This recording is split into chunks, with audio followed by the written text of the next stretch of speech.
hours.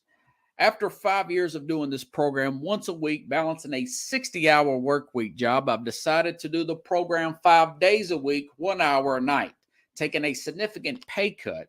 So I've started a Patreon page, which is Patreon, Patreon/SportsScope, spelled the same way at the bottom of the screen you see there, for $5 a month, 17 cents a day. You can help support the program. You ask yourself, why SportsScope? Well, I bring in such big names such as Al Borges, former Auburn offensive coordinator, and I cover the big news in sports that the corporate media will not cover. If you want to contribute more than $5 a month, you can go use the Cash App. The cash tag is SportsScope, again spelled the same way, or you can go to the Zelle app, sportscope@gmail.com.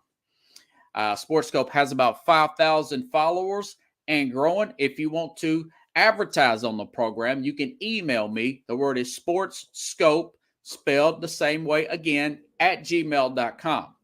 Thank you and enjoy the program. All right, now I am here live. Once I get that taken care of. And I wanted to get in a little early tonight, guys. I know it's opening night. I'm excited too on this finally September 8th day. This is kind of like a little, what do you call it? An appetizer per se. Really opening night, opening day is noon Central, 1 o'clock, 1 o'clock Central time, or 12 noon Central time.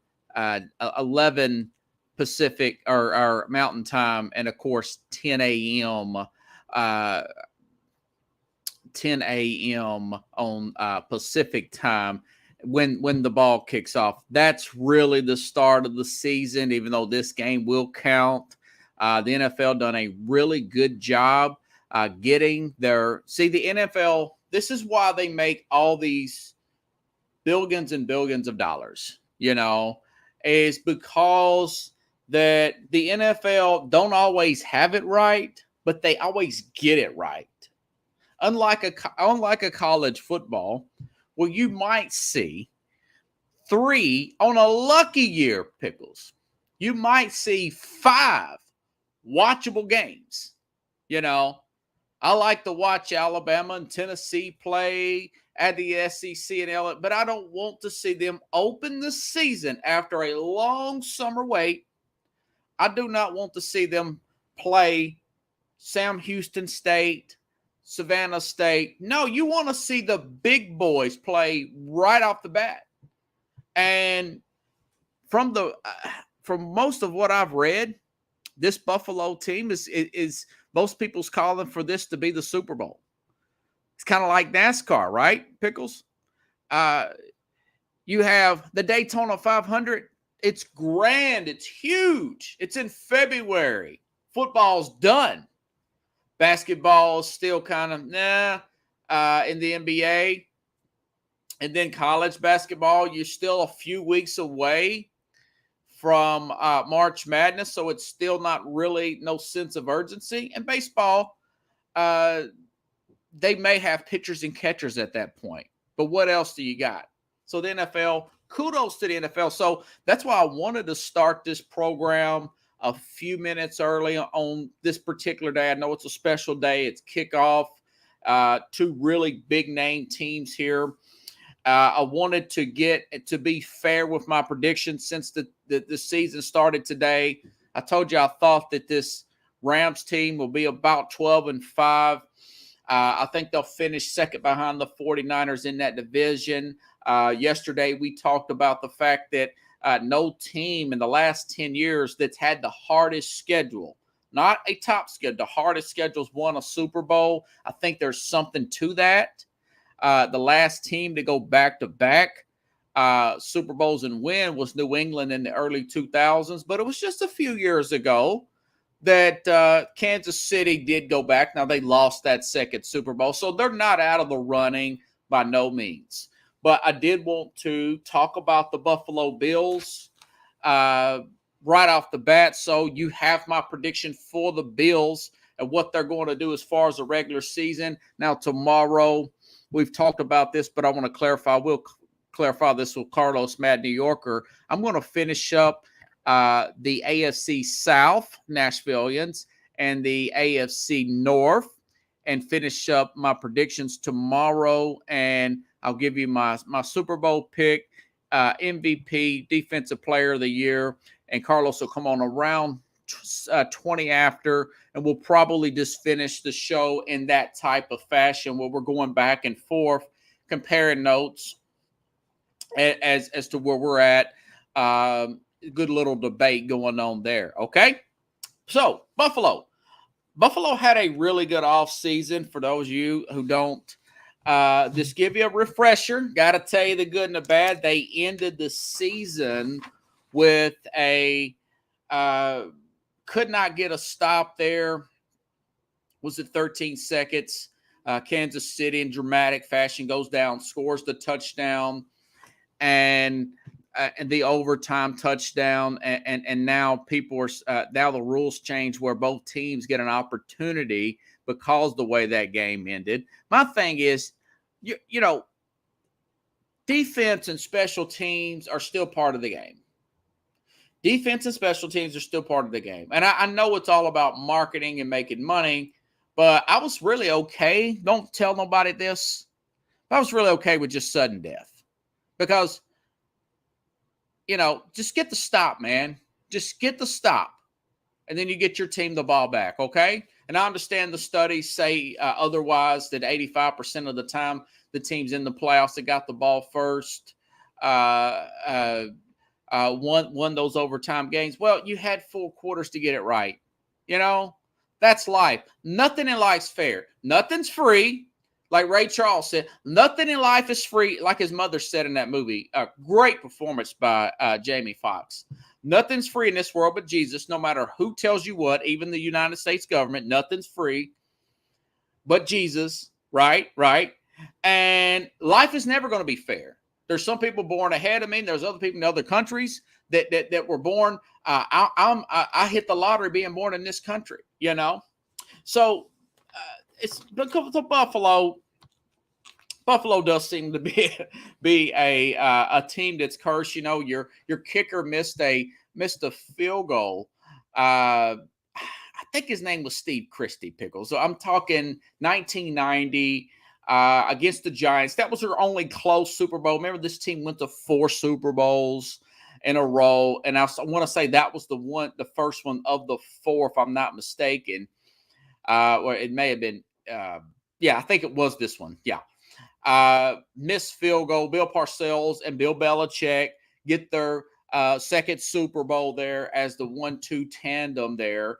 Buffalo probably should have hit that kicker there, and I can't remember the guy's name. I think it's a Steve Christie or somebody. But anyways, it's like they're cursed. They're like the Boston Red Sox, you know. Steve Christie, wide right. Yeah. Thurman Thomas, Jim Kelly. Although I know it's early in his career, but I think this Josh Allen guy is better than Jim Kelly. I really do. I think it. Now, Jim Kelly had a well of an arm, is a first ballot Hall of Famer. Guy had cancer he had to deal with in his jaw. He had some issues with his son's health problems, and he's a real trooper. I really like Jim Kelly, but this Josh Allen guy has got a Hollister for an arm, a generational guy. That's why he's got a massive contract here. But you know, so let's talk about the additions that they needed a pass rush. Plus, they lost. Tre'Davious White in the Thanksgiving game last year against, and a total blowout, by the way, against the New Orleans Saints. So they lost Tre'Davious White, lead corner, but, you know, Pro Football Focus still has them as one of the best, I want to say, secondaries in all of football, this team. And you know, I like what they did. No, not just the Von Miller thing to help this pass rush, but also the fact that they signed guys like Roger Saffold, Now, they've got 10 offensive guys coming back from the starters, air quote starters, but Roger Saffold is one of the best run blocking guys in football. Nobody knows about this guy. This is really deep X's and O's. But for those of you who watch the Bills, they had problems running the football. They had problems winning. Colin Cowherd the other day, and I want to give him credit. I just don't like to steal people's stuff and not give them credit. He says they have the Mike Tyson quality, where if they get you early, they knock you out completely. But if you go a few rounds with him and you start getting in the later rounds, he's very much vulnerable. They lost close games last year to teams like Tennessee. They lost a close windstorm game against the New England Patriots, an inferior team. Okay, and that's because of their lack, and that's and the Kansas City game, right? And the first game they blew Kansas City out. I want to say they blew them out by like 20 points. 38-20 at Kansas City. Went down to Kansas City to beat them 38. Now, of course, they lost 42-36 in the overtime game against Kansas City. So they got a really Mike Tyson quality about them. You know, so a guy like Roger Saffold can open up holes for Devin Singletary. This guy's only like 32, 33. He was a cap casualty, okay? Kind of like a J.C. Jackson with the Chargers. A little bit of a cap casualty there with the New England loss. But the guy can still play, okay? And so that's going to help the running game. Like I said, the Von Miller, this Gregory, I want to say Rosanu, the second-year player of Miami. I see him having a breakout year playing beside Von Miller, okay? And then, this secondary guys. I mean, you got guys like Micah Hyde. These are Pro Bowlers, okay? Jordan Poyer, Micah Hyde. These are all veterans, and so you got the pass rush, Trevon Evans. He's a Pro Bowl level linebacker. So you got front, middle, and back covered. Now you've added that left guard there, that blocking guard there. So you're going to get more runs off tackles. Everything's not going to be about Josh Allen, or that should be the idea. You said, what about Brian Daboll? Well, I looked that up. They lost their offensive coordinator, who's now the head coach of the New York Giants, but they brought in Ken Dorsey. Ken Dorsey had already been there and been a quarterback coach. So this is going to be a very smooth transaction, not unless Dorsey tries to reinvent the wheel. My understanding, Dorsey was not that talented a guy coming out of Miami in college, but he was much of a student of the game. He played on that great Miami Hurricane team that went undefeated in 2001 and just a hair away from beating Ohio State to win twice, 2 back-to-back undefeated seasons. That's how cold they were, okay? But my point is, I don't think it's going to be my guess is it's going to be an upgrade. It's going to be an upgrade. If Sean McDermott, this head coach, is smart, he's going to say, what are we lacking? You're lacking a running game. They're going to look at the fact that we lost these close games last year. Okay, so there's a big bullseye and a lot of pressure on this team to win this year, per se, because they overpaid for Von Miller. Okay, but like I talked about yesterday, if you got that ring, it don't matter. If you got that ring, it doesn't matter. Down the road, who cares if you overpaid? Who cares if you're over? You got 2 years of dead money with Russell Wilson. If you got that ring, right? Same thing with Peyton Manning. I had in 4 years. Peyton took Denver to 2 Super Bowls and 2 other playoff games, I want to say. And like Pickle said, it takes the pressure off Josh Allen to have that running game. Get guys like Zach Moss more. I think Moss can have a better year this year as well. Dawson Knox had a personal tragedy. He signed an extension, the tight end there. But this is the move I really like the best, Pickles, offensively, that's not being talked about. Jay Crowder. Jay Crowder is still in his prime years. He's a slot receiver, used to play with the Jets. And I want to say he played at another Washington, right? Little bitty guy, not big as nothing. He is got a quicker twitch to me than a Cole Beasley. He's 29. I think Beasley's like 32, 33, getting a little long in the tooth. But Jay Crowder, and I'd even talk about Gabriel Davis. In that Kansas City game, Gabriel Davis has like 200 yards. Some crazy amount of stats in that Kansas City game. So Jay Crowder, good third down target, what Pickle says. So you have your slot third down guy. You've had your take the top off the defense and a Gabriel Davis guy. You've got your true number one there and Stephon Diggs there. Their offensive line, it's about middle of the pack, but I think that's going to jump closer to 10 than it is to 20, if you ask me, that offensive line.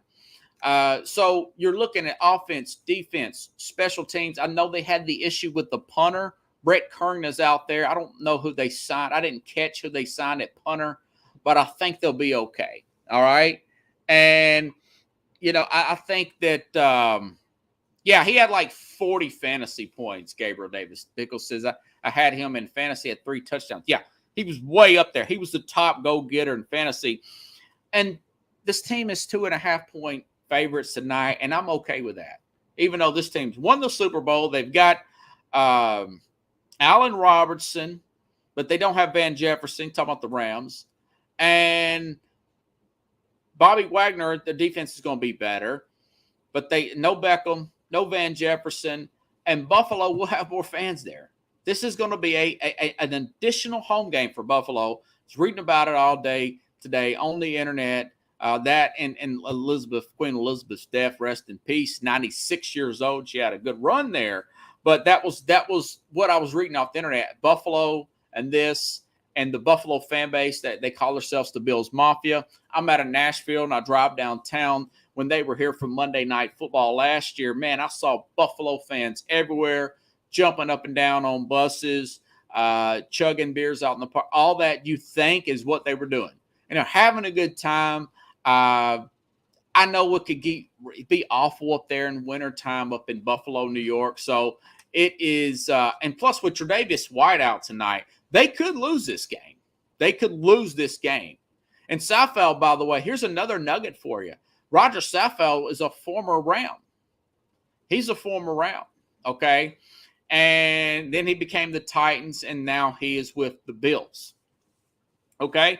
So I got them winning tonight, and I've got them pretty much going around 14-3, 13-4. I think they're either going to have the first or second record in the AFC.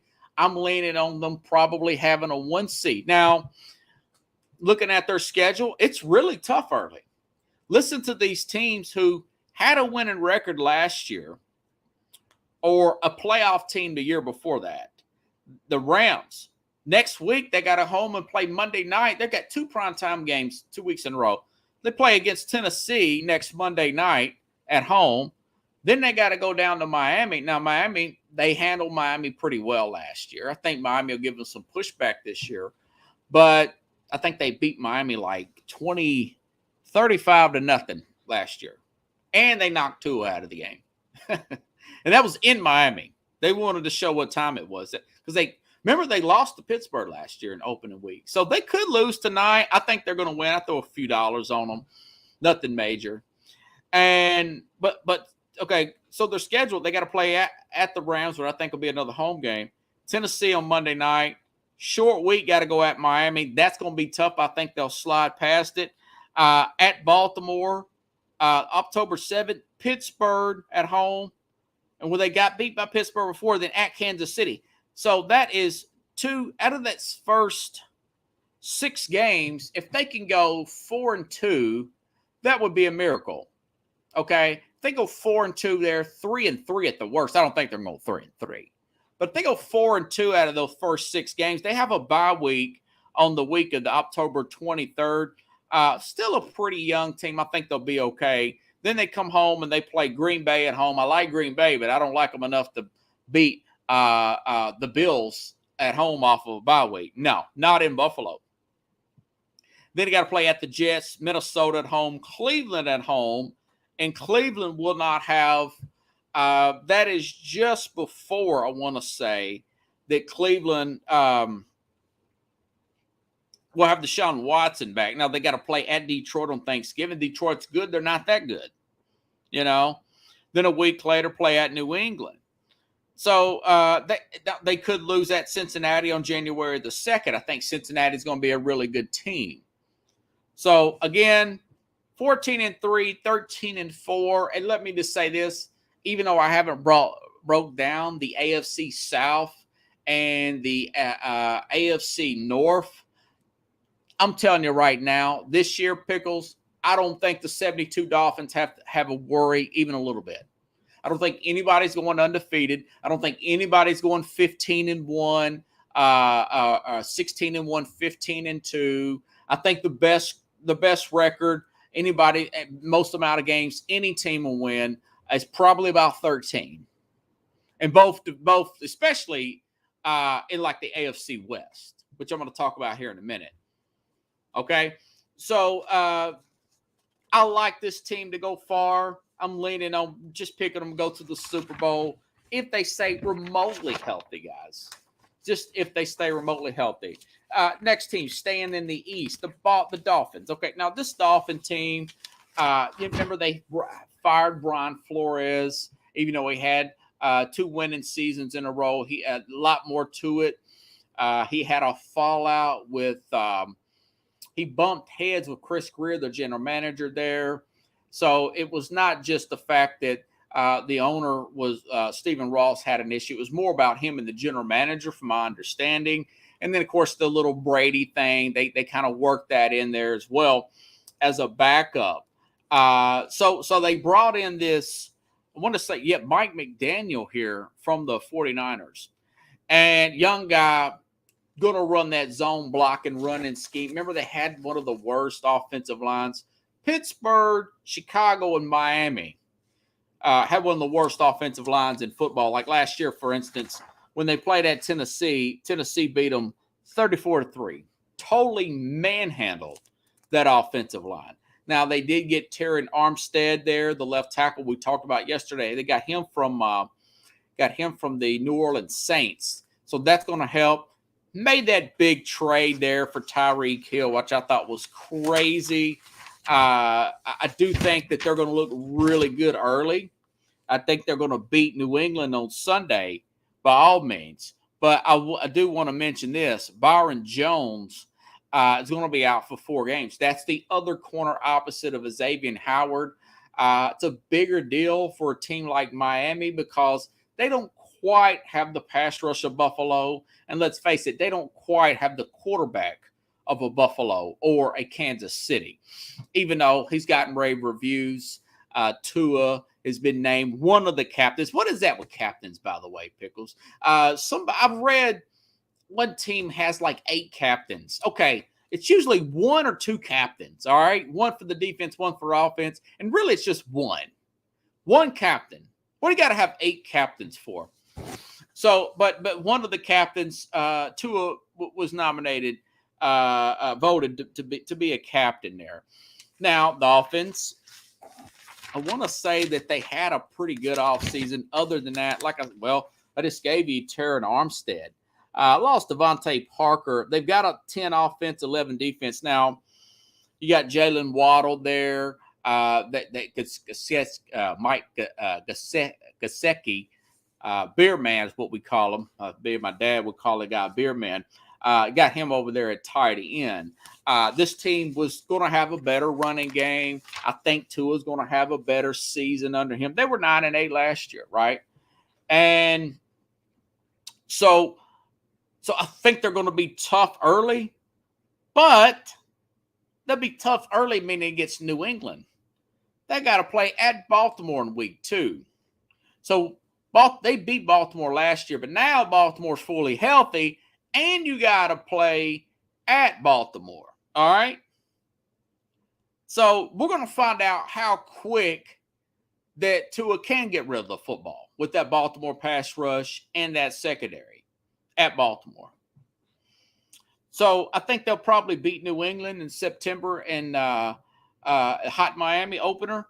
But then they got to play at Baltimore. We talked about Buffalo. Then they got to go play at Cincinnati on Thursday night. I think they'll lose that game. Okay. So they're playing the AFC North. Okay. The entire AFC North, which is Cincinnati and Baltimore. They may beat Pittsburgh and Cleveland. I got them beating Cleveland because that's before they'll beat Cleveland because that's before Deshaun Watson comes back, right?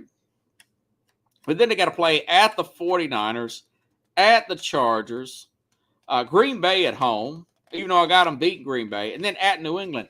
New England will split with them this year. New England will split with them. So I got them going 11-6.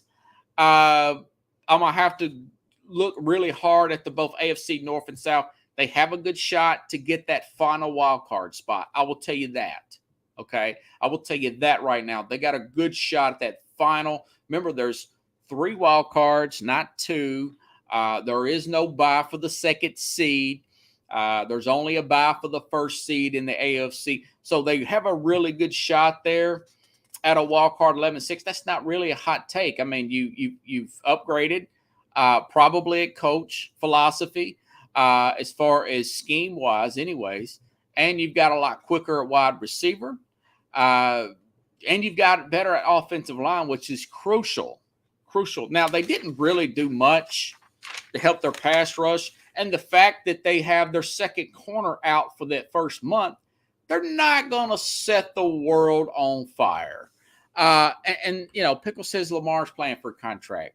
Yeah, they want to pay back Miami for beating them last year. And I want to say that was like a Monday night football game at that point, too. So 11-6, okay. And I did make a note here. I've been following the practice day by day all during the summer. And one reporter was saying that they're still having trouble giving up pressure up the middle. Well, we know Tua's not that quick. They've got Teddy Bridgewater as a backup, but he's also an injury-prone guy. He is a very injury-prone guy. So I think Tua will be better, but I'm not going to go as far as everybody else is saying. Maybe he's going to get like most improved, comeback player of the year or anything like that. And he's definitely not going to get MVP. I mean, he's a nice guy, but I have to call balls and strikes on this program, okay? So 11-6, very presentable for them. Now, that brings me over to the New England Patriots here. Well, I just skipped over. Okay. So now this Patriot team is, that's why the more I get into this show and doing it on my own, the less I start to listen to opinions on other shows. Because, I thought about the J.C. Jackson loss at corner. I thought about the Malcolm Butler getting hurt. They brought him back. He got hurt, and then he took a contract injury buyout settlement clause because so he'll be a free agent. Now, they did lose Josh McDaniels, their offensive coordinator here also, and they lost Shaq Mason on the offensive line. And Pro Football Focus still has their line rated pretty high. I want to say they're still about 5th. Is that respect out of Belichick? Yeah, sure. But they ran the ball really well last year, okay? And their corners, guys like Jalen Mills, both of their corners, one of them's a former LSU player. Go figure, Pickles, right? But, you got Devin McCourty in the secondary. Jalen Mills, 7-year player out of Louisiana State. And your other corner is this I forgot who it was now. I want to say like a Jacob Jones or somebody. It's not going to be as good as it has been. This is not Stephon Gilmore type of cornerback. But the more I look at it and how well coached this team is, they've got 9 players on defense coming back. If you want to say 8 since Butler got hurt. Actually, Butler wouldn't even play. So technically, they do have 9 players on defense coming back. So it is not as dire as I originally thought, because I started listening to these other media personalities thinking, now I know that you got Matt Patricia calling plays and Joe Judge split duties there. Belichick, again, and I'm going to try to bring Keith Engel on next week, and they may beat Miami down there. If Miami thinks they got this game won just because they got Tyreek Hill, they got another thing coming, okay? I think that's going to be a close game because Belichick is – you could also look at the fact that he's playing a rookie coach. Belichick has a really good record against rookie coaches the first time, okay? And the more film he gets on you as a quarterback, you better be constantly changing your signals and tendencies because he's going to find out every single weakness, not unless you're a talent like a Josh Allen. So, I think this team will probably go about 12-5, and they're going to be about 1 game behind Buffalo. Buffalo might go 14-3, and Patriots might go 11-6. Okay. They play at Pittsburgh. They're going against Mitch Trubisky in week 2. Baltimore at home. Baltimore looks great, but the last time they played New England, it wasn't like the first time when they blew New England out, was it, Pickles? Now, New England beat them with a much lesser team. And this is at home. Now, they got to play at Green Bay in week 3. Definitely got them losing to a guy like Rodgers. They play at Cleveland October 16th. Jacoby Brissett, they're not going to win that game. Cleveland, they blew Cleveland out last year, by the way. They're playing Chicago at the Jets, of course. Indianapolis at home. Now, this is in Foxborough. It's going to be a different story. It's going to be a different story than last year, okay? Then they got their bye week, and they play the Jets again, of course, at Minnesota. Do you think Kirk Cousins is going to beat this guy? With that defense, they're going to find a way to beat Kirk Cousins. And they play at Arizona December 12th. Well, that's usually when Arizona's usually falling apart by then. If they played Arizona in September, I'd call it an L. But that's usually the time that Kyler Murray's banged up and hurt. J.J. Watt will be out, probably, out for the season, my guess is. And that's on a Monday night. Plus, the game before that, now I got them losing both games of Buffalo. Buffalo's just playing at that level. But they play Buffalo December 1st on a Thursday. And then on Monday, the following Monday, play at Arizona. You're giving Belichick 10, 11 days to prepare. Yeah, he's going to beat you with a banged-up quarterback. So I think they'll go beat Arizona there. At Vegas, I got them losing that one, and I got them losing the Cincinnati game after that. But they played Miami again in January in Foxborough. They'll beat Miami in Foxborough. And then they got to play at Buffalo. So they're going to be in tiebreaker situations. I think a lot of these teams in the AFC, it's going to come down to one game, Pickles. It may come down to tiebreakers where you've got division. One tiebreaker is like who's got a better division record, who's got better common opponent. It's going to be like that as far as getting those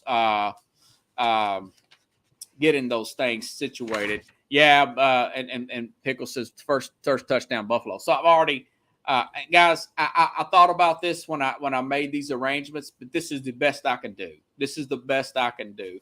And the Jets, like I preached to you all yesterday and tagged Woody Johnson, I think they're probably a 4 to 6 win team. I'm leaning 6.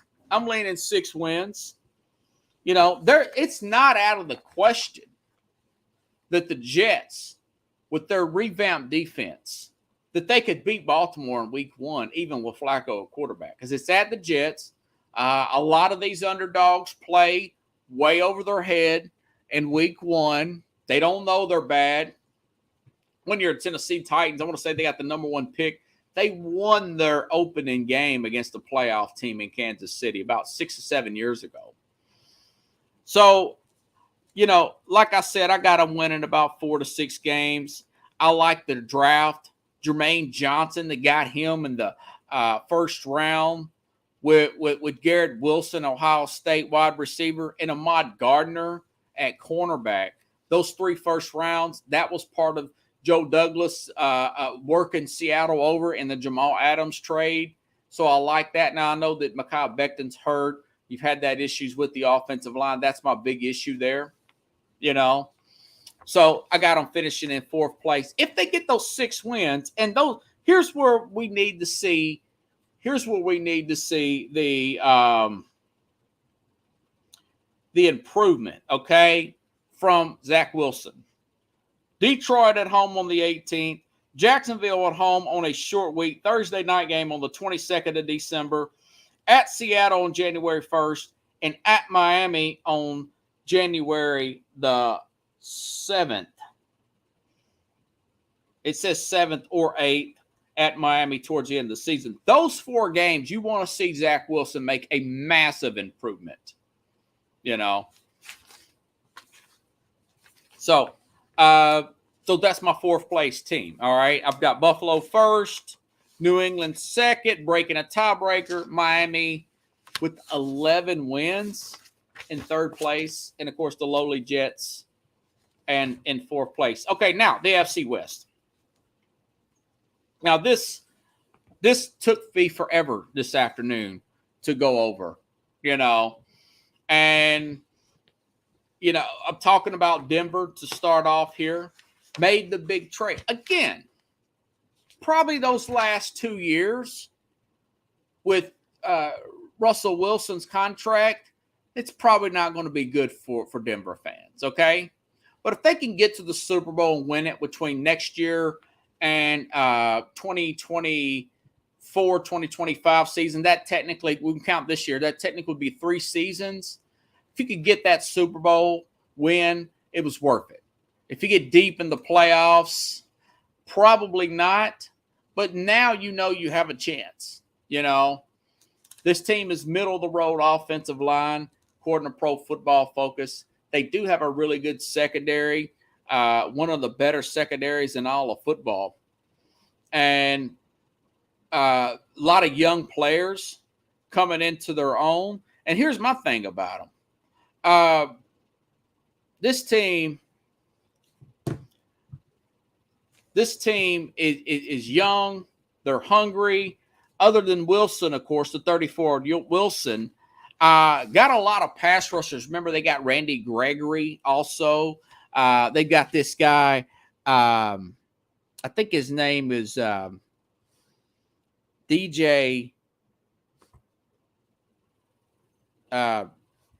Jones, I want to say his name is, a defensive lineman, free agent here. And this secondary, Justin Simmons, one of the best safeties in the game, Patrick Surtain and Ronald Darby and Kareem Jackson, that is a really good secondary there. That is a well above average secondary, okay?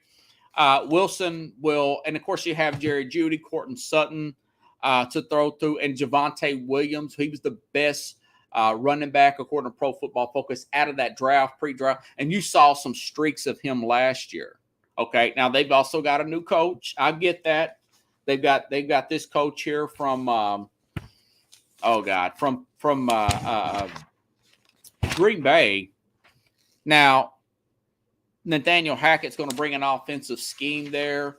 I think they're going to play well. I think that they're probably. Let me make sure I get my ducks in a row here. I don't want to misquote myself. They're also about a 12-5 team, guys. I mean, these games are going to come down to tiebreakers, strength of schedule. I'm telling you. And not only that, like last year, the Chargers and the Raiders, that came down to one game, one possession. The Raiders ended up getting in the playoffs because they simply played smarter than the Chargers, even though I thought the Chargers had a better team last year. So I got this team, Denver, going 12-5. I think Russell Wilson will be in the MVP race. I'm not sure if he's going to get it. I don't think he's going to get it. Not unless he goes crazy with the stats. But this team was 7-10 last year. That was a very quiet 7-10 team. With a guy like Drew Lock, by the way, who cannot stay healthy. Okay. Now, this next team would be Kansas City. Kansas City quietly had a really good offseason, too. You know, trading away Tyreek Hill for that haul of trades here, and then turn around and signing Juju Smith-Schuster, Marquez Valdes-Scantling, and his Juju's backup is Sky Moore. And they supposedly got this guy, this George. Let me get my flashlight on here. I can't hardly see it. Kartafs, this defensive end edge rusher out of Purdue, was supposed to be a steal from where he was drafted. This offensive line is coming together. Creed Humphrey is regarded as probably the best center in football. Orlando Brown, they got him taken care of there, okay? And, you know, Trey Smith, the 6th-round pick out of Tennessee, they stole him last year. He's got another year under his belt. They can potentially be better. I'm a little bored about their secondary because they did lose. Now, they drafted a Trent McDuffie, okay? And now this L'Jarius Sneed, he's going to be fine, 3rd-year player out of Louisiana Tech. But this Trent McDuffie, they may get torched on that side. And remember, they lost Honey Badger, but they picked up Justin. They signed Justin Reed here to help out there to take place of him. He was a teammate back in Houston, and it was listed as a key addition according to Lindy's magazine here. So I like the fact what they did. In fact, they've got 9 offenses, 7 defense. The defense is going to be a little concerning for me, but if Frank Clark plays like Frank Clark is capable of, as long as Chris Jones stays healthy, their tackle there, their key element there, I think this team's going to be fine. I think they're going to be fine. I actually think they're going to win this division, and they're also going to be around that 13-4. I think they'll probably lose the tiebreaker to Kansas City or to Buffalo because they have to play Buffalo in the regular season again this year at home on October 16th. Now, and quite frankly, I had them losing Arizona. They may beat Arizona because Rondale Moore's hurt now. So, with that speed there, the ability to control the line of scrimmage on offense here, your middle-of-the-road defense, you don't need a rock-solid defense when you can do that. And you have a finisher like a Patrick Mahomes and a Andy Reid there calling plays, okay? The Raiders, very much overrated. I know that Max Crosby, a lot of hype on him, and they got Devontae Adams. I thought Green Bay come out well in that. They got I want to say they got a 1st and a 2nd round pick for Adams here. And I just don't think, I think the Raiders are going to be a little, they played over their head. I think they're probably going to go about 8-9 this year, 9-8 at best, even with the Devontae Adams. I just don't like the way their schedule is set up here at Tennessee, at Monday night, early bye week too, October 10th, Pickles. You know, but they got to play at the Rams on a Thursday night, at Pittsburgh on a Saturday, New England at home, San Francisco at home, Kansas City the end of the season. Still not in love with their defense there. I know they got Chandler Jones, just not in love. And they had an offensive line, Alex Leatherwood, that was cut. That was another 1st-round pick that was pretty much a shot pick by the Mike Mayock and John Gruden 1-2 combo. Their draft picks were terrible. Henry Ruggs is in jail. I mean, you name it. They're kicking players off team. Don't even mention Antonio Brown. So they're just not that good, okay? Then that leads me to the Chargers here. This Charger team, man, the sky is the limit. And for Herbert, he's a guy that can be in that MVP race. A very strong arm, made a big move, got Khalil Mack. They upped their offensive line even more. They also signed Gerald Everett at tight end. J.C. Jackson, too. So you got J.C. Jackson now.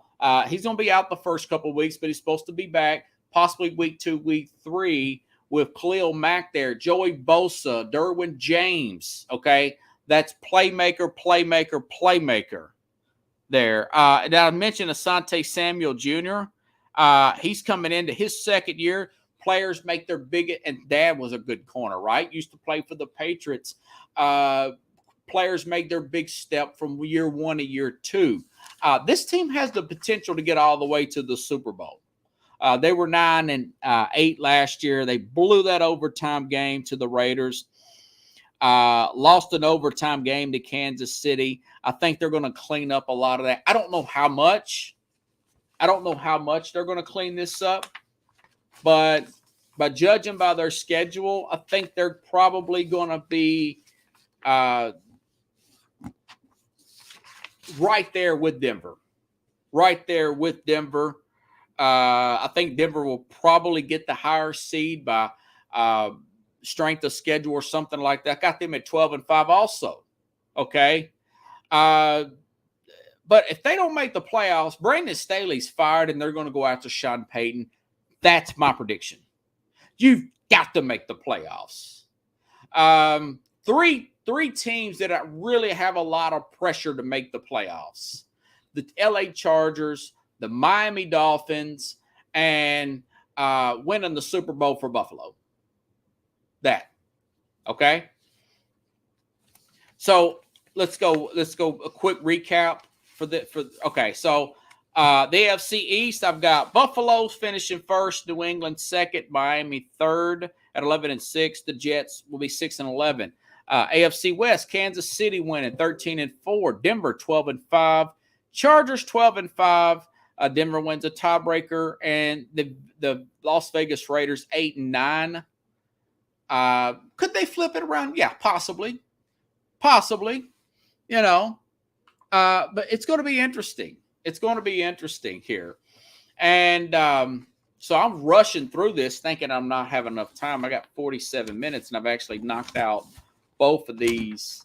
But these last two divisions I just named, particularly the AFC West, is going to be very interesting from start to finish, okay? There's not going to be a bad game in the AFC West. There's not going to be a Drew Lock no more in the AFC West. There's no Alex Smith no more in the AFC West. No Teddy Bridgewater in the AFC West. You've got all Pro Bowl level, potential Super Bowl. All these guys are considered franchise quarterbacks, in my opinion. Okay? Okay, so the interesting story here, Pickles, out of Clemson. Now, Dabo Swinney, boy, he was really moaning and groaning. He wasn't as bad as Nick Saban. But Dabo Swinney, man, he went on and on about this NIL stuff, this transfer portal. It's going to be harder and harder to coach these kids. And then I'm thinking to myself, okay, well, dude, you got two national championships with two different quarterbacks. Those quarterbacks both were high draft picks and look to have potential. You know, throw out the personal stuff of Deshaun Watson. The guy's won playoff games. There's a reason why he's got the most guaranteed money in the NFL. Cleveland really wanted a guy. They've seen what he can bring to the table. And this guy coached them both in college. I think Trevor Lawrence is going to take a big jump this year. You got to give Dabo Swinney credit for that. He has a family-like atmosphere down there. Like I said, I don't think they clean Georgia Tech's clock. They've got one of the best defenses in the country. They were rated number 2 in the country coming in from a defensive standpoint, this Clemson team. But he signs a multi-year, I want to say 10-year, $11.5 million contract per year, second only to Nick Saban. And the other part to this is to mention to you, to throw in the fact how fast that this game has grown from a financial standpoint. Okay. I actually looked up who's the hottest coach in the early to mid 90s, Pickles. I'll give you one guess. Who's the hottest college football coach from 1990 to 1995? I'll let one of you guess there that's on here. And I'm going to try to wrap this up real quick. But I want to see if one of y'all can type in the hottest coach in the early 90s that won multiple national championships. He once made the comment that we are. He said we're favored in every game, you know. And I know a lot of you can think of that, but I was hoping one of you would type it in here. But I'll give you a second to maybe to guess on this story here I found from 19. There's a couple stories here. One from 99, one from 1995 about being a big contract extension here, you know. And that is Bobby Bowden. I don't know if nobody said anything. So I was reading this from 95 and it says Bobby Bowden's built Florida State's program into a national powerhouse. And now Bobby Bowden has signed a contract extension worth more than $7 million to remain coaching through 2004. And I looked at that. Actually, this is 1999. That's even more impressive. And this story said Bowden will earn $1.5 million a year, and people thought that was crazy then.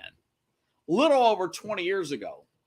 What other industry has the pay went up 1,100% for the big name coach? 1,100%. 1.5 million. I remember thinking, wow, that's a lot of money, man. That is a lot of money to coach a football team for Bobby Bowden. Now remember, this is the one from this is Orlando Sentinel. I did find one from 95. 5 years after agreeing to a lifetime contract, Bobby Bowden and FSU officials signed a new deal Thursday for the 66-year-old coach that will pay him nearly $1 million at least through 2000, the silver anniversary at the school. You know, and I remember thinking, wow, $1 million. And now, not even the highest paid. He was probably, my guess is, between him and Tom Osborne, they were probably the two highest paid, and I'm sure Spurrier was very close. We're talking mid-90s here, okay? And so you're going $1 million back in 95, $1.5 million to 99. That's just 4 years later, to $11.5 million. And, you know, Jim Harbaugh said, he made a comment, I think it was Monday, or it might have been over the weekend, that with these new TV deals coming, with this 12-team playoff coming, that the revenue is going to be in the billions. It could be in the billions with an S, and he thinks some type of stipend for the student athletes would be reasonable. Now, I understand Title IX, which is you got to pay the women and everything, and the people from the other sports. I still think, even if you wanted to do that for these teams that are involved in these big contracts with TV networks for these conferences, okay? The major Power 5 conferences, I think you could probably figure that out. Now, the fact that we've got transfers, now that we've got NIL deals where a national image and name, image, and likeness is used. There was I read a story that now the Fanatics, the first team to, first company to produce players' names on back of jerseys in the college game. I saw all this as a teenager. I always asked my dad about this when I was a kid, because we get really gassed up and watch big-time college football. And I was thinking, man, they're on these games and everything. They're not getting no money from this. And now all that's coming in to fruition. But I think even with the Title IX, even with all this, you can throw the students something and have plenty of money left over. It's food for thought. And I understand that they are expenses that the universities have to keep up with. You're paying for everything. The other sports don't make no money. I know that. I know that football, other than maybe some of these really big basketball programs, Kansas, Kentucky, Duke, they make a little bit of profit too. But nobody is even close to football. Nobody's even close. Football carries, women's softball loses money. Okay, these other sports lose money, but football carries. High tide raises all ship, and the high tide from football raises. I think you can cover that, and you could throw these student athletes. Not everybody's going to get an NIL deal. You could throw them a little bit of a bone there, and I do think that it would be okay. Yeah, Pickle says MSG was ahead of their time. Yeah, that's true. That's true. Craig James, but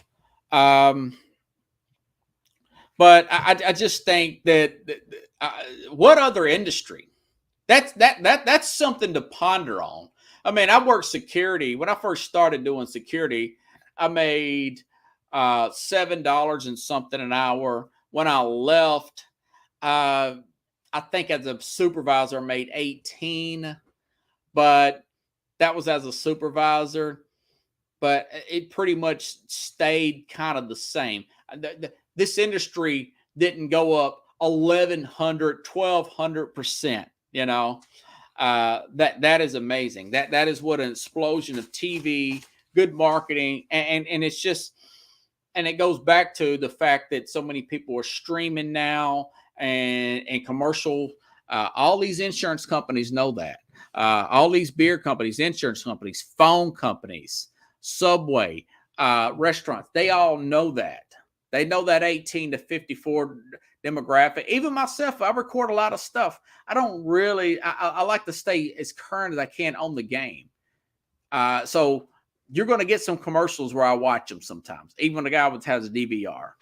I spent 30 minutes trying to get my cable situated and get some things turned off so I can do this program. And the guy kept asking me 3 times. He said, "You want to do away with your DVR?" I said, "No, it's part of my job, man. I have to record sports shows. I got to record games. I got stuff I have to record to watch to prepare me for my program." That was a mess. But